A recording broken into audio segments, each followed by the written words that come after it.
एक अमेरिकी चिंतक ने कहा है कि अगर आप कोई काम ठीक उसी तरह करते हो जैसे आपसे पहले लोगों ने किया है, तो यकीन जानिए आपको वही नतीजे मिलेंगे जो आपसे पहले लोगों को मिले हैं। तो क्या यही वजह है कि उत्तर प्रदेश के विधानसभा चुनाव में असदुद्दीन ओवैसी की पार्टी एआईएमआईएम को जनता ने नकार दिया?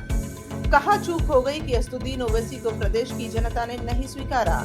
क्या वो जिन तौर तरीकों के साथ उतरे थे वो बिल्कुल वैसा ही था जैसा कि उनसे पहले डॉक्टर फरीदी, डॉक्टर मसूद और डॉक्टर अयूब के अलावा बाकी मुस्लिम नेताओं ने अख्तियार किया था और उनके हाथ भी असफलता ही आई थी।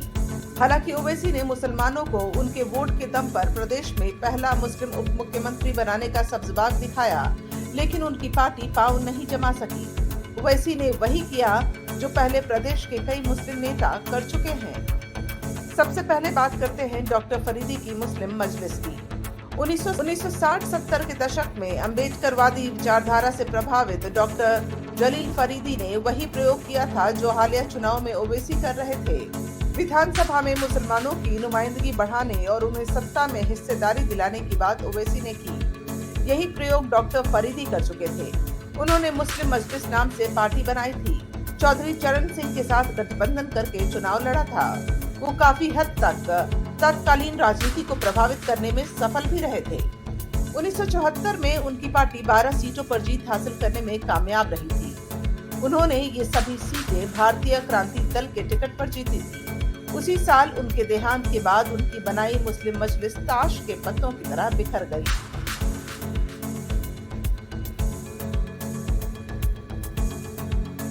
अब बात डॉक्टर मसूद की नेशनल लोकतांत्रिक पार्टी की।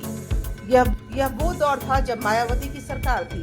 मायावती ने 1995 में अपने सरकार में शिक्षा मंत्री रहे डॉक्टर मसूद को बाहर का रास्ता दिखाया, तो उन्होंने अरशद खान के साथ मिलकर नेशनल लोकतांत्रिक पार्टी बनाई। मकसद वही था, मुस्लिम वोटों को एकजुट करके उत्तर प्रदेश की राजनीति में बड़ा उलटफेर करना। एक दशक से ज्यादा समय तक पार्टी एक्टिव भी रही। पार्टी ने लोकसभा और विधानसभा चुनाव में किस्मत आजमाइश की, लेकिन इस दौरान ये पार्टी सिर्फ एक सांसद और एक विधायक ही जीत पाई। बाद में दोनों नेताओं के बीच पार्टी नेतृत्व को लेकर विवाद खड़ा हो गया, जिस कारण पार्टी दो गुटों में बंट गई। डॉक्टर मसूद पहले आरएलडी में गए, फिर कांग्रेस में शामिल हुए, जबकि अरशद खान ने अपने हिस्से वाली पार्टी का समाजवादी पार्टी में विलय कर दिया था। फिर आई डॉक्टर अयूब की पीस पार्टी। 2008 में पीस पार्टी वजूद में आई। 2009 के लोकसभा चुनाव और उसके बाद विधानसभा के 2 उपचुनाव में पार्टी ने अच्छा प्रदर्शन भी किया। 2012 के विधानसभा चुनाव में पीस पार्टी का बोलबाला भी नजर आ रहा था। हाल यह था कि मुस्लिम नेतृत्व वाली इस पार्टी के पीछे कई पूर्व आईएएस और आईपीएस अधिकारी भी राजनीति में कूद पड़े थे। उम्मीद थी कि यह पार्टी राज करने आई है। 2012 में पार्टी ने 4 विधानसभा सीटें भी जीती। 3 सीटों पर तो यह नंबर 2 पर रही और करीब 25 सीटों पर काफी अच्छे वोट हासिल भी किए।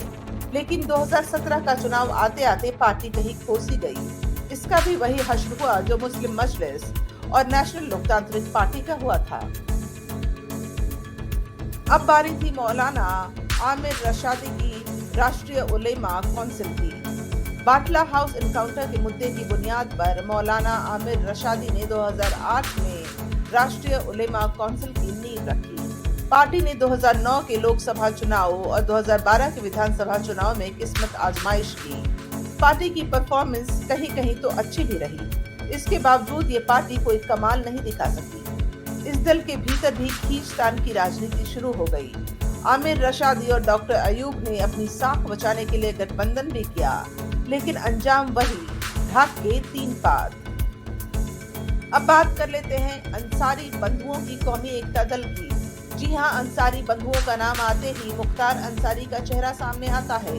बाहुबली नेता मुख्तार अंसारी और उनके भाई अफजाल अंसारी ने 2012 के चुनाव से पहले कौमी एकता दल नाम से एक पार्टी बनाई थी। मुख्तार अंसारी का गढ़ माने जाने वाले इलाके गाजीपुर, मऊ, आजमगढ़ और वाराणसी तक में उनकी पार्टी की पहचान भी दुरुस्त हुई। वैसे कभी समाजवादी पार्टी तो कभी बहुजन समाज पार्टी के टिकट पर चुनाव जीतने वाले अंसारी बंधुओं का इरादा भी यही था कि मुस्लिम वोटों को एकजुट करके नई किस्म की राजनीति शुरू की जाए। इसकी कवायद भी तेज हुई। तब पीस पार्टी, कौमी एकता दल और राष्ट्रीय उलेमा काउंसिल के बीच गठबंधन की बात भी चली, लेकिन हर दल खुद को दूसरे से बड़ा साबित करने में जुटा था।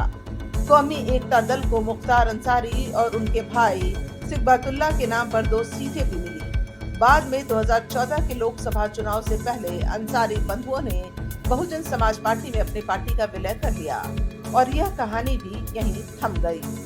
मुसलमान वोट को केंद्रित कर राजनीति का नया अध्याय शुरू करने की कोशिश नाकाम रही, लेकिन ओवैसी ने भी उसी प्रयोग को दोहराया। 2012 के चुनाव की बात करें तो पीस पार्टी ने कुर्मियों के नेतृत्व में पिछड़ों की बात की थी और अपना दल के साथ गठबंधन किया था। ओवैसी ने भी यही राह पकड़ी। पहले अति पिछड़ों की बात करने वाले राजभर के साथ गठबंधन तो किया, लेकिन बात बन नहीं पाई। राजभर सपा के बोलिए और सपा के गठबंधन की तमाम पार्टियों में ओवैसी के लिए कोई जगह नहीं बची। ओवैसी की एकला चलो रे की नीति भी मुसलमानों को लुभा नहीं पाई।